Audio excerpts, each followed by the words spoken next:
Nagaa fi araarri waaqayyo bakka jirtanitti hunduma keessaniif abaayatu akkam jirtu daawwattoota Kiristiyaan Miidiyaa odeessa wayitawaa yeroo kanaaf isiniif qindeeffannee isin biraan ga'uuf qabannee dhiyaanneerra hanga xumura qophii keenyaatti nu waliin turaan affeerraa keenya. Yeroo jalqabaaf gara chaanaalii sagalee kiristaanotaa kan ta'e Kiristiyaan Miidiyaatti kan dhuftan sabiskiraayib godhachuudhaan mallattoo beelii sanfuun duratti isiniif dhufu haal tokko gadi xiquudhaan hool kan jetturra kaa'achuun dagatina. Laayik, sheer, koomentii godhaa kallattiin gara odeessa keenyaatti sin dabarsa. Oduu hangafootaatiin eegala. Jaallatamtuu faarfattuu Maskaram Guutuu dhaamsa jabaa tokko Ortodoksotaaf akkasumallee amantaa kan biroof dabarsiteetiin jirti. Maarree dhaamsi isheen dabarsite kun maalidha kan jedhu odeeffannoo keenyaan kan isin biraan geenyu ta'a.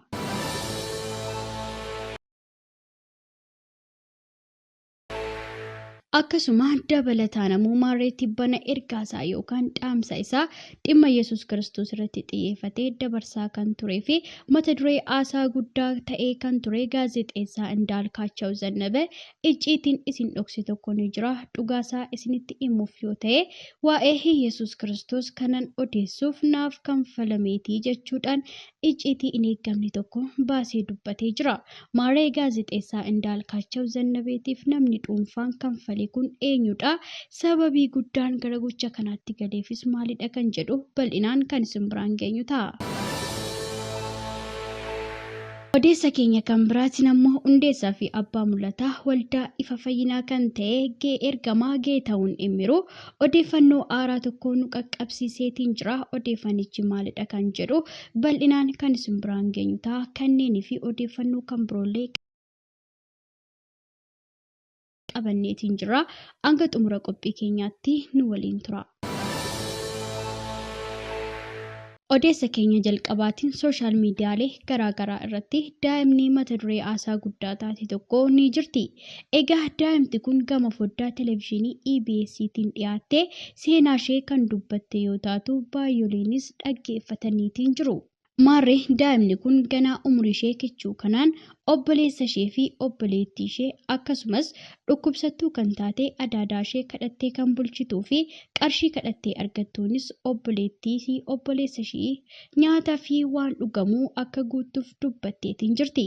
Abbaan daa'imman kanaa loltuu kan ture yoo ta'u waraana keessatti lubbuusaa darbuu danda'eera.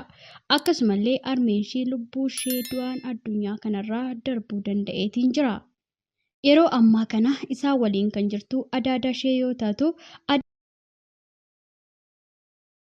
adaadaan ishee dhukkubsattuu akka taatee fi baatee hojjechuu akka hin dandeenye akkasumas obbolaa ishee kanaa fi adaadaa ishee qarshii kadhattee argattuun maatii ishee kana akka bulchitu daa'imni kun dubbattee jirti. Maarree daa'imni kun nama umurii ishee ilaaleef seenaan ishee baay'oolii kan boochise yoo ta'u kanumarraan kan ka'e tibbana daa'ima kanaaf wanti godhameef oduu gammachiisaan tokkos ni jira. Kantiibaa magaalaa Finfinnee kan ta'an gama Adaanech Abeebeetiin kennaan manaa kan kennameef yoo ta'u manichis meeshaalee manaa guutuu waliin kan kennameef ta'uunsaa ibsamee jira. Yeroodhaaf adaadaan isaanii isaan waliin kan turtu yoo ta'u erga tasgabbaa'anii booda ammoo dhimmi gara biyya alaa adeemuu isaanii kan itti yaadamu ta'a kan jedhuu fi boo'ichi daa'ima kanaas gara gammachuutti jijjiiramuusaa daawwanneetiin jira. Lammiileen Itoophiyaa daa'imman kanaaf amma humna isaanii waan qabaniin deeggaruu irrattis argamu. Egaa kanaan duras namni dhuunfaan tokko daa'ima kan qabu eenyummaa fi maalummaa daa'imaa kan beeku maatii fayyaan kana argee hirribni isaa hin fudhatu jechuudhaan dhaamsa isaa dabarseetiin ture. Itti dabalees daa'imman kana bakka jireenya isaanii kan ta'e biyya Faransaayitti aniif haati manaan koo akka ijoollee keenyatti walqixa ilaallee guddisuuf waan isaan barbaachisu hundumaa isaaniif guutuudhaaf murteessineerra. Kanaafuu amma isiniif danda'ametti daa'ima kana waliin wal quunnamsiisuu yaalaa adaraa isiniin jedha jechuudhaan maatii biyya Faransaay jiraatan kunis daa'imman kana gara ofii isaaniitti fudhatanii guddisuuf akka barbaadan ifa baasanii dubbatanii jiru. Kanaafuu kana irratti hundaa'uudhaan haalli fayyummaa isaanii yeroo ammaa kana irratti argaman mirkanaa'ee daa'imman kunneen erga tasgabbaa'anii booda dhimmi gara biyya alaa adeemuu isaanis kan itti yaadamu ta'uusaa dubbatameetiin jira. Odeessa keenya kan biraatiin ammoo faarfattoota biyya keenyatti dhageettii fi jaalatamummaa guddaa horatan keessaa tokko kan taate faarfattuu Maskaram Geetuu Iyesuus isin jaallata isa isiniif fannifame ilaalaa jechuudhaan ergaa ishee nuuf dabarsuu ishee daawwannee jirra. Egaa faarfattuu Maskaram Geetuu kanaan dura sooshaal miidiyaalee garaagaraa irratti yeroo hedduu dhaamsa ishee osoo nuuf qoodduu in arginu. Akkasumas dhimmoota haala yeroo irratti yaada ishee laachuurraa faarfattuu hedduu of qusattudha. Faarfattuu Maskaram haadha faarfannaa hedduu yoo taatu, amantoonni hedduunis faarfannaa isheetti eebbifamaniitiin jiru. Faarfannaawwan ishee hanga ammaatti kan dhaggeeffatamanii fi waaqayyoos darbee kan ittiin dhaloota eebbisee faarfannaawwan ajaa'ibsiisoo amantootaaf gumaachitee jirti. Marree faarfannaa ishee ajaa'ibsiisoo hedduudhaan kan ishee beeknu faarfattuu Maskaram dhaamsa ishee cimaa tokko dabarsiteetiin jirti. Jaalalli isaa kan hin jijjiiramne hanga dhumaatti jaalatamuu yoo barbaaddan gara waaqayyoo koottaa, jaalalli isaa kan hin jijjiiramne akka ta'es beekaa jechuudhaan ergaa ishee dabarsitee jirti. Marree jaalalli isaa kan hin jijjiiramne kun bakka biraatti hin argamu waan ta'eef iddoo biraa hin barbaadinaa jechuudhaan ergaa gabaabaa fi ifa ta'e kanas dabarsitee jirti. Faarfattuu Maskaram Geetuu akkuma jetteeyyuu jaalalli isaa kan hin jijjiiramne akkasumas gatii tokko malee kan nu jaallate hanga lubbuu isaa kennuttis kan nu jaallate jaalala dhuma hin qabnes kan nutti argisiise tokkicha ilma waaqayyoo Iyesuus Kiristoos qofa biraa jaalalli dhugaan ni argama waan ta'eef kanaafuu jaalala kanas iddoo biraa raawwattanii argachuudhaaf hin barbaadinaa. Kanaafuu jaalala dhugaa kan qabu Iyesuus Kiristoos qofa waan ta'eef gara isaatti dhiyaadhaa jechuudhaan ergaa ishee dabarsitee jirti. Marree kana kan hin hubanne amantii biraa keessas kan jiran waaqeffamaa kan biraa irraa jaalala argachuuf osoo dhama'anii akkasumallee osoo aarsaa kanfalanii ni argina. Haa ta'u malee jaalalli kun kan argamu dhugaa isa ta'e lubbuusaas bilisaan isa nuuf kenne akkasumas tola isa nu jaallate Iyesuus Kiristoos akka ta'e beekamaadha.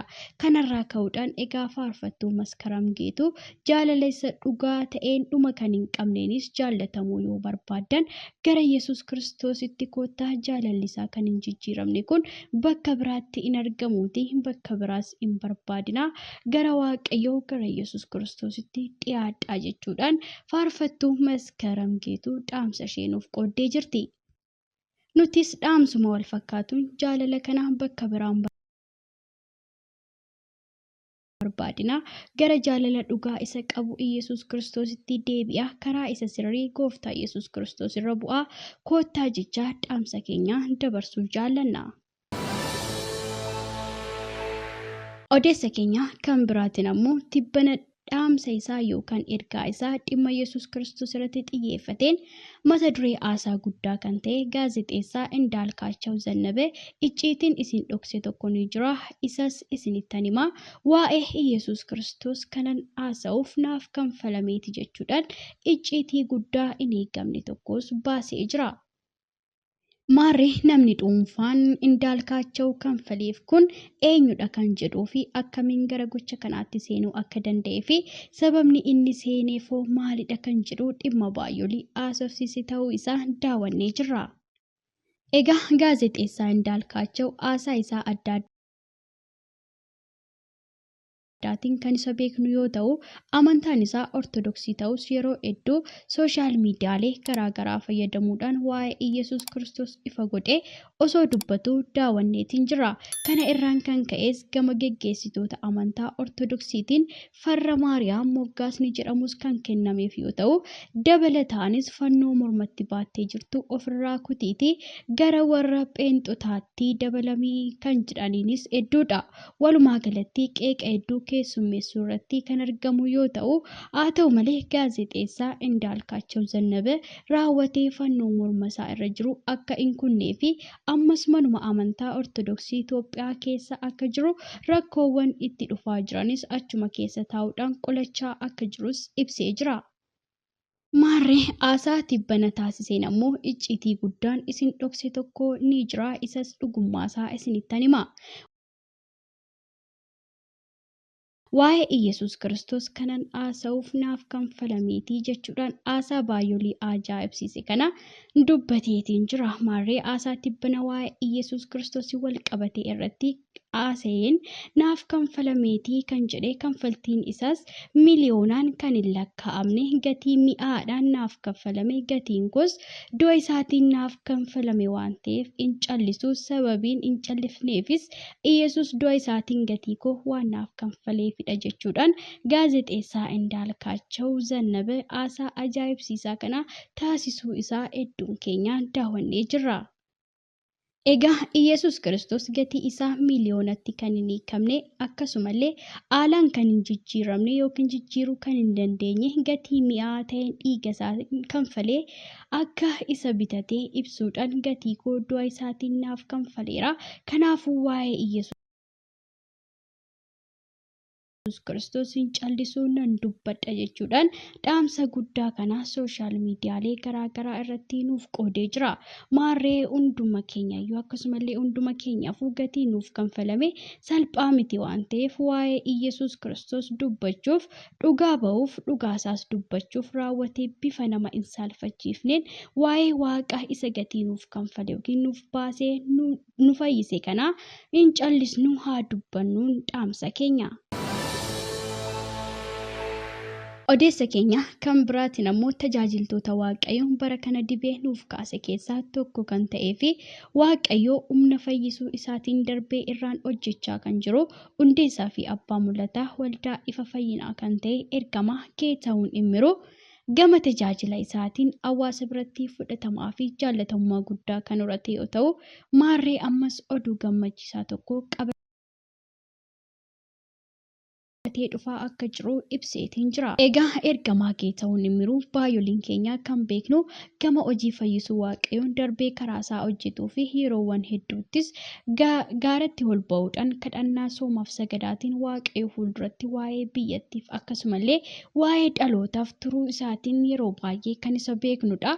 Kana malees kennaa fi ayyaana Waaqayyoo isarra jiruun dhukkubsattoonni yeroo bilisa ba'anii fi hidhaa seexanaa adda addaatiin qabamanii namoonni rakkatanis osoo bilisa ba'anii hedduun keenya daawwachaa turreerra. Maarree ammas hojii haaraa tokkoon as ba'uuf akka jiru ifoomee jira. Hojichis egaa kitaaba mata dureen isaa utubaa jedhee barreessee hawaasa isaa biraan ga'uuf akka ta'e ibsamee jira. Kitaabni kun egaa ergamaa Geetahuun Immiruutiin kan barreeffame yoo ta'u, mata dureen isaa utubaa kan jedhuu fi fuuldura kanas eebbifamuuf akka ta'e ifoomee jira. Maarree kun amantoota wangeelaaf oduu gammachiisaa yoo ta'u, kitaaba nama Waaqayyoo Geetahuun Immiruutiin barreeffame kanas gabaarraa yeroo ooletti bitadhaa hirmaattota dhangaa kitaabicha keessa jiru ta'an dhaamsa keenya. Odeessa keenya kan biraatiin ammoo tibba kana mata duree haasaa guddaa ta'ee kan jiru akkasumas bitootessa 17 mootiin keenya kunoo mata duree jedhuun galma barkumee keessatti sagantaa qopheessee kan ture mata duree haasaa guddaas kan ta'e soortuu Bagaashaaw Dassaaleny ergaa tokko dabarseetiin jira. Egaa soortuu Bagaashaaw Dassaaleny turtii waggoota 7 booda galma barkumeetti baatii bitootessaa kana keessa mootiin keenya kunoo jechuudhaan abbootii aangoo fi amantoota akkasumallee dabalataanis tajaajiltoonni fi faarfattoonni hedduun kan irratti argaman sagantaa ajaa'ibsiisaa fi mata duree haasaa guddaa ta'e tokko adeemsisee ture. Saganticha irrattis gara dhugaa isa ta'e gara mootummaa Waaqayyoo Yesuus Kiristoositti kan dabalaman ta'uusaas kan dagatamu miti. Dabalataanis waa'ee mana amantaa Ortodoksii Tawaahidoo haasaa hedduu nama ajaa'ibsiisu dubbachuu isaa daawwanneetiin jirra. Kunis kanumaan osoo jiru hordoftoonni amantaa Ortodoksii soortuu Bagaashaaw Dassaaleny irratti qeeqa cimaa dhageessisuu irrattis argamu. Egaa yeroowwan adda addaatti sooshaal miidiyaalee garaagaraa irratti as ba'uudhaan barsiisota mana amantiitii jalqabee hanga amantootaatti soortuu Bagaashaaw Dassaaleny irratti ka'uudhaan jechoota arrabsoo hin mallee akkasumas itti kakachuu fi sodaachisuunis irra ga'uu irratti argama. Maarree soortuu Bagaashaaw Dassaaleny yeroo ammaa kanatti ergaa isaa dabarsuu danda'ee jira. Ergaa isaatiinis dhaamsa Itoophiyaaf darbe jechuudhaan kan nu qoode yoo ta'u, baay'ooliin Iyyasuus Kiristoosiin kan jibbaniif nuunis waan jibbaniif fixaa jedhe. Arrabsitoota, saamtotaa fi of jaallattoota waan taaneef nuti saamtonni mana waaqayyoo caakkaa erga goonee turreerraa kallattiin haa ta'u al kallattiin harki keenya dhiigaan badeera. Obboloonni keenya amma lubbuun hin jirre du'aanis kan dhabne nu caalaa cubbuu waan godhaniif miti. Nuti dafnee osoo qalbii hin jijjiirranne osoo hin deebinee caakkaa keessa dhokannee jiru keessaas as baanee ofii keenya laphee dhiifamaatiin hafuura qalbii jijjiirrannaatiin osoo deebi'uu baannee carraan isaan irra wayyuu nuuf hin jiraatus ture. Kanaafuu tokkummaan obbolummaa gidduu keenyaa diigames dhugaadhaan walaammachuudhaan onnee keenyarraa ijaaruu qabna. Fuula imimmaan hundayyuu qoorsuu beekutti gara teessoo isa ayyaana qabeessichaatti imimmaaniin dhugaadhaan haa deddeebinu haa dhihaannu. Haaromsa taasisuudhaan akka Itoophiyaatti deebinee qalbii jijjiirannaa biyyoolessaas taasisnu akka obbolummaatti jaalalaan haa mul'annu. Waldootii kiristaanas akka wal qabatan abbootiin dhalootaaf jilbeeffachuu akka qaban dargaggoonni abbootii mul'ataa akka ta'aniif maanguddoonnis gammachuudhaan guutamanii dhaloota akka eebbisanii biyyattii akka kanaa uumuuf qalbii haa jijjiirrannu. Mootummaan hamma jirus akkuma warri kaan darban akka darbu osoo hin dagatiin waaqayyoon isa ol isa baasee osoo hin dagatiin dhalootaaf waan gaarii godhee haa darbu. Qalbii haa jijjiirrannu gara waaqayyootti isaa iyyannu dhaamsa jedhu soortuu Bagaashaaw Dassaalany nuuf qooduu danda'eera. Maarree nutis dhaamsa qalbii jijjiirrannaa gama soortuu Bagaashaaw Dassaalany nuuf darbee fudhannee laphee cabaadhaan dhaloota qabannee imimmaaniin gara ulfina qabeessa ta'e gara teessoo waaqayyootti haa dhiyaannuun dhaamsa keenya. Egaa soortuu Bagaashaaw Dassaalany tibbana qeeqaa fi mormii akkasumas jibbamuu rabsamuu irra ga'eef deebii yeroo laatu kan hunda keenyayyuu kan mudateef nuti dadhaboo waan taaneef akkasumallee of jaallatoo waan taaneefidha jechuudhaan balleessaa hundayyuu gara mataa isaatti fudhatee osoo dubbatu daawwannee jirra. Egaa afaan isaa keessaa jechi nama biraa komachuu tokkollee osoo ba'uu hin daawwanne. Haa ta'u malee garuu isaan hanga hammaattiyyuu osoo mormanii yookaan mormii isaanii dhageessisuu irrattis argamu. Maarree Bagaashaaw Dassaalany dhaamsa isaatiin jabeessee wanti inni dabarse baay'ooliin waaqayyoon kan jibban nuun waan jibbaniifidha. Arrabsitoota, saamtotaa fi of jaallatoo waan ta'aniifidha. Kanaafuu kana dhiisnee gara karaa isa dhugaatti haa deebinu jechuudhaan soortuu Bagaashaaw Dassaalany dhaamsa jabaa kanaa nuuf qoodee jira. Nutis egaa gara karaa isa dhugaatti haa deebinu jecha irra deebinee dhaamsa keenya isiniif qooduu jaallanna. Egaan daawwattoota Kiristiyaan Miidiyaa odeessi nuti har'aaf isiniif qopheeffannee kanuma hanga ammaatti daawwattanidha. Waan daawwattaniif ulfaadhaa. Subscribe, like, share, comment gochuu keessan mirkaneeffadhaa. Saatota muraasa booda odeeffannoo kiristaanaa haaraan hanga deebinee wal arginutti nagaa waaqayyoon nuuf tura.